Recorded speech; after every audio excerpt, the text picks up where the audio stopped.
day, Venerable. I'm here to register for the Lunar July Dharma service. Where do I fill out the form? Hi, Catherine. Good to see you again. Here's a form for you.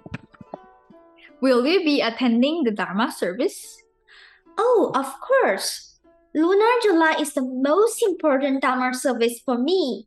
I would like to pray for my ancestors. Indeed. Lunar July is also known as the month of filial piety. Through the Dharma services that you participate in, you can redirect the merits to your ancestors. Venerable, I have always wondered about the origin of this tradition. I have heard of a story of how Maudgalyayana saves his mother. Is that how the Lunar July Dharma services began? Quite right, Catherine. The Lunar July Dharma service has its roots in this story, which you can find it in the Ulambana Sutra. So this is how the story goes. Maudgalyayana is one of the Buddha's great disciples, and he is known for his supernatural powers. After attaining supernatural powers, he wishes to repay the kindness of his parents and uses his supernatural vision to see their current whereabouts. To his shock and sorrow, his mother has passed away and is reborn in the hungry ghost realm. She is all skin and bones and does not have anything to eat. Maudgalyayana immediately fills a bowl full of food and brings it to his mother. But when she grabs the bowl and starts stuffing food into her mouth, the food erupts into flames and turns into ashes. Her karmic situation as a hungry ghost prevents her from eating. Maudgalyayana immediately goes to the Buddha and asks if there is any way his mother can be liberated from such a deplorable situation. The Buddha replied that due to the heavy negative karma that his mother has accumulated, there is not one single power that can rescue her. However, if a great offering is made to all the monastics on the last day of the rainy retreat, his mother will be liberated from the realm of hungry ghosts.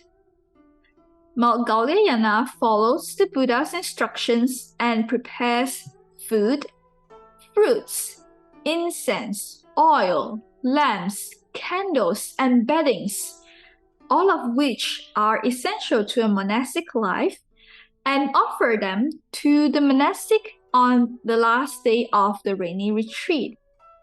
And indeed, Maudgalyayana's mother is liberated from the realm of hungry ghosts, where she is supposed to continue to suffer for eons.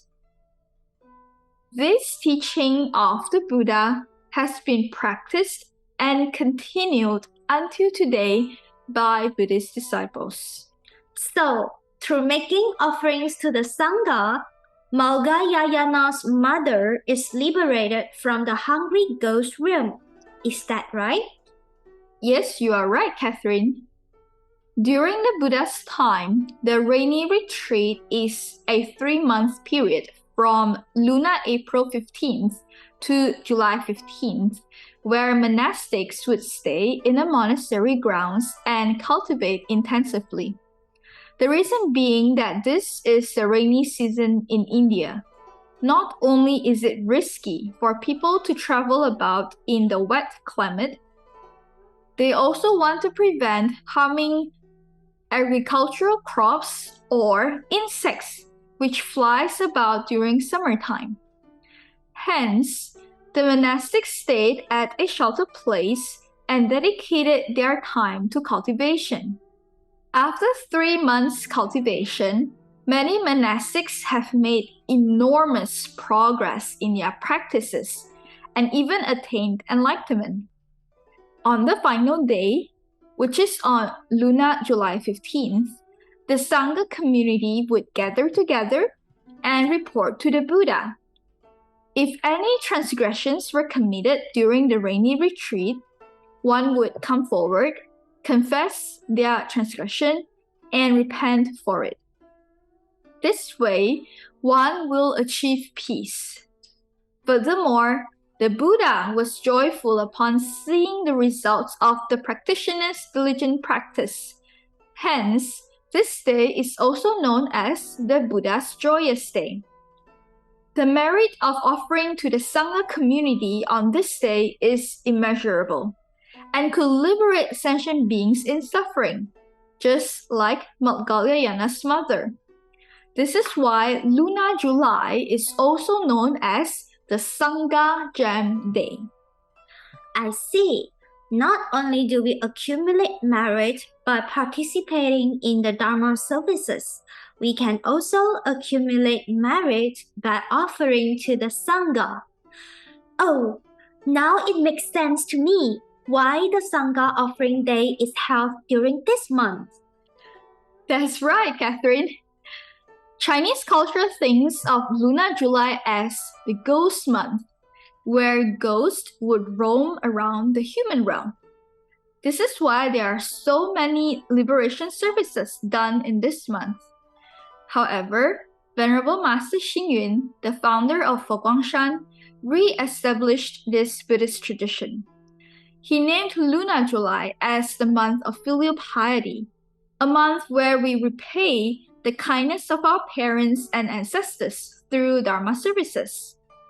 Furthermore, he set the Sangha Offering Day on Lunar July 15th. And this is how Shan branch temples celebrate the Sangha Offering Day. In the morning, a short Dharma service is held where the Ulambana Sutra, or the Sutra of the difficulty of repaying the profound kindness of parents, is chanted. During noontime, the Sangha offering ceremony is held, where devotees would offer food and other necessities to the monastics.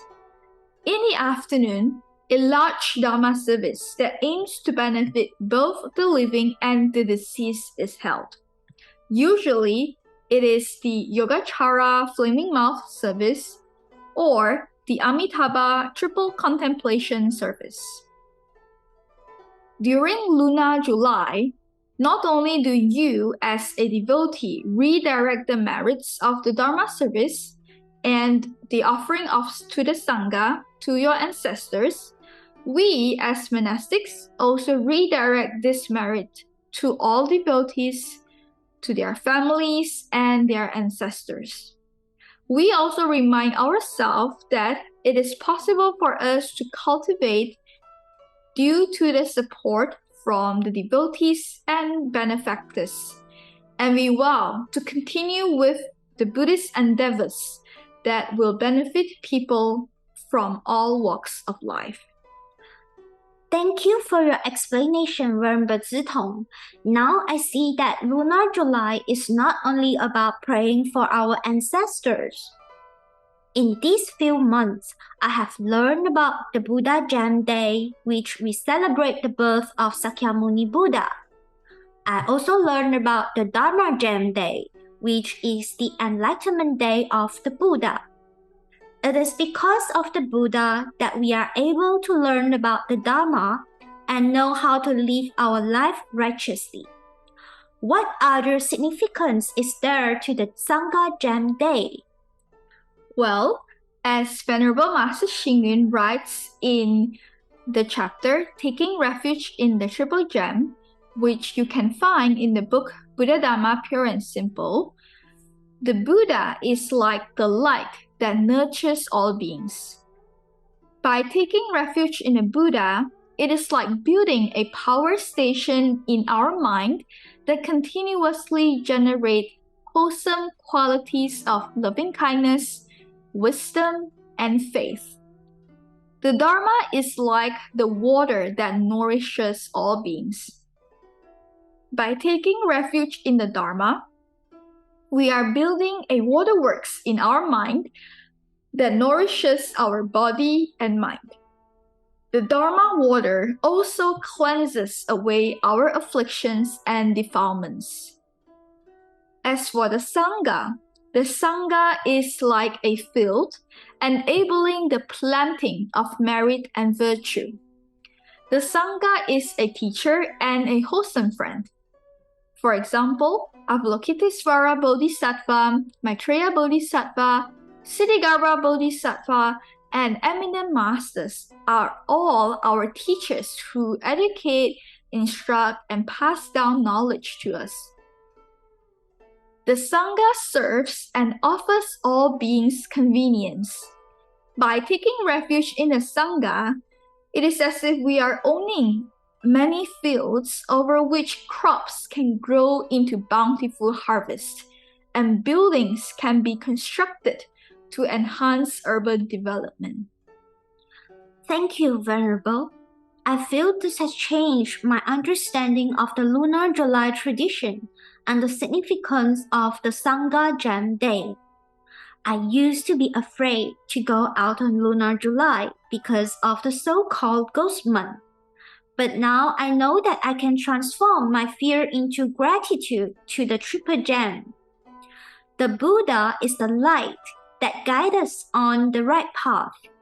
The Dharma is the water that nourishes our human character. And the Sangha is like a field in which we could plant merits. Well said indeed, Catherine. This is exactly why we take refuge in the Triple Gem. Additionally, during the Lunar July, not only do we hope that our ancestors can be liberated from suffering through the redirection of merits, we also hope that every sentient being can take refuge in the Triple Gem and practice the path to Buddhahood. In this way, no sentient being will be suffering in the cycle of birth and death, and all can attain enlightenment. Thank you for your explanation today, Venerable Zitong.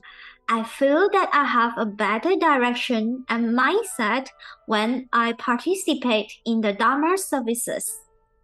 And thank you for coming to the temple today, Catherine. And also to you who are listening to this episode of Guang Shan English Dharma Services. May you find joy and inspiration in the Dharma. Amen.